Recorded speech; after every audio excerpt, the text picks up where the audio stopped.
here today with Neil Schield, the owner of Origami Vinyl. Neil, tell me a little bit about the store. How did you come to be here in Echo Park? I live in the neighborhood. I've lived here for a little over 8 years, and ever since high school, it's been a dream of mine to open up a record store. And I've worked in the music industry in different avenues, mainly on the digital side of the business for the last 10 years or so. And about a year ago, I got laid off. I was kind of a victim of the economy a little bit, and was doing some soul searching and trying to figure out what I wanted to do. I had a yard sale in the neighborhood, and I had gotten rid of. I had put out some records that I inherited from my parents, and amazingly, I had sold a ton of records that day, and I just kind of was joking around with some friends, and hey, maybe I should open up that record store I've always wanted to open. And through talking to some certain friends, and kind of through chance and serendipity, I talked to the people who are friends of mine who owned this space and had just bought it and were looking to put cool stores in here. And they also own the Echo, which is 2 doors down. And they were like, that's exactly what we're looking for, let's work something out, let's make sure you can get in there. And so things kind of happened a little quicker than I was even anticipating. And so I did some research and I looked into it, and I couldn't find a reason why not to do it. And so I just kind of was realizing the dream that I had had when I was a kid, and it's become a dream come true. Well, great job, sir. You're making audiophiles like myself very, very happy that awesome. You're still holding the vinyl down. And so tell me about that. You come from a digital background, right? But you've taken a sort of metaphorical step back into the wonderland of vinyl. Right. How come? Well, I always, as a fan of music, I've always listened to vinyl. It's something I was raised on through my parents.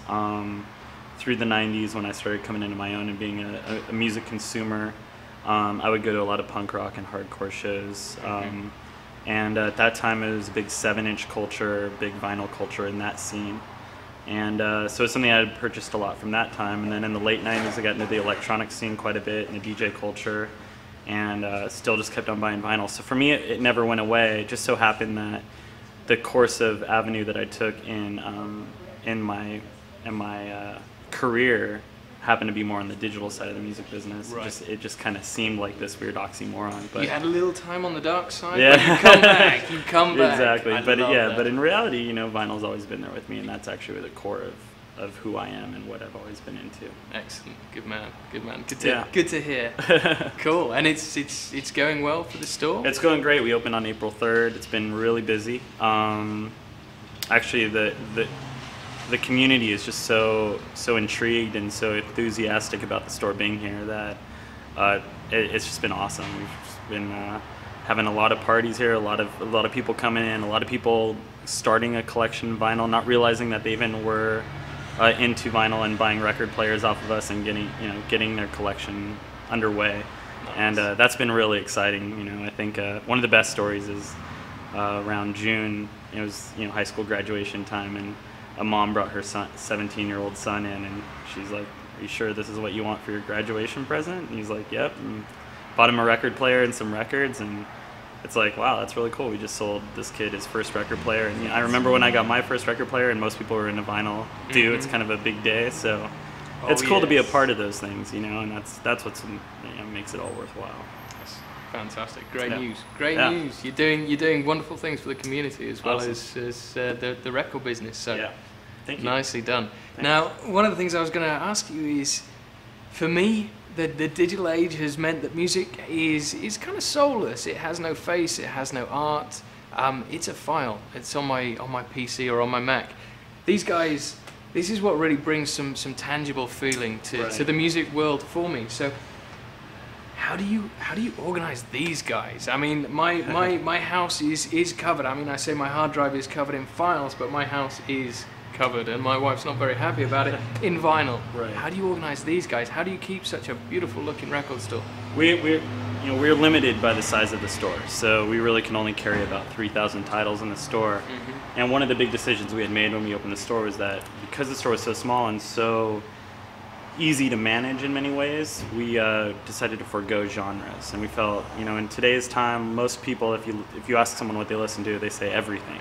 Absolutely. And so we just didn't really feel a need to break it down into electronic, hip hop, rock, those kinds of things. So we just alphabetized the store.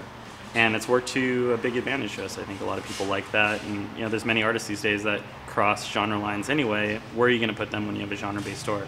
Now, you know, the opposite of that is an Amoeba, which is huge and carries a ton of stuff. Makes a little more sense probably for them to do that. But, you know, we also buy very limited quantities of records. We try to stock a big variety of what we can in this little space.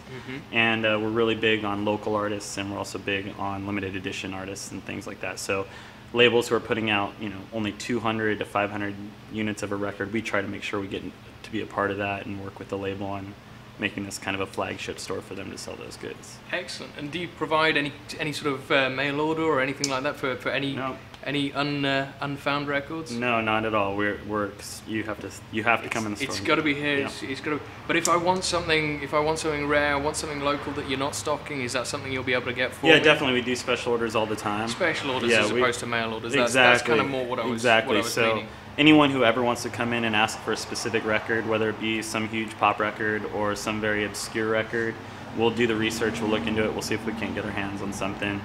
And within a couple of weeks, we'll give that person a call and let them know that it's in. Very cool. Yeah. You'll be hearing from me soon. Absolutely. Awesome.